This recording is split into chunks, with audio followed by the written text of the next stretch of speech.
Raimundo é um investidor experiente que mantém o seguinte perfil de risco: 30% em renda fixa com liquidez diária, 30% em renda fixa sem liquidez, 20% em ações e 20% em criptomoedas. Após 12 meses de investimentos, Raimundo percebeu que, proporcionalmente à sua carteira, a renda fixa com liquidez aumentou em 10%. A renda fixa sem liquidez aumentou em 15%. As ações caíram 5% e as criptomoedas caíram 10%.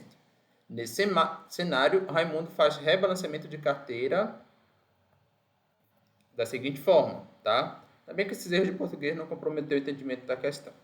Então, olha só, vende renda fixa e compra renda variável.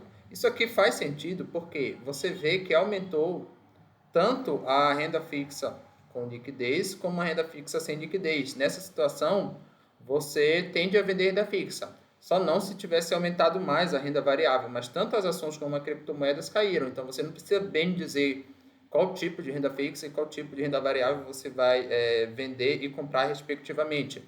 De fato, você vai vender aqui as duas rendas fixas, os dois tipos, e vai comprar os dois tipos de renda variável, visando manter esse perfil de risco. Só lembrando que essa questão você não precisava fazer cálculo nenhum, já que o importante era dizer o que ia ser feito, não o percentual que ele ia vender de cada tipo de investimento e o percentual que ele ia comprar.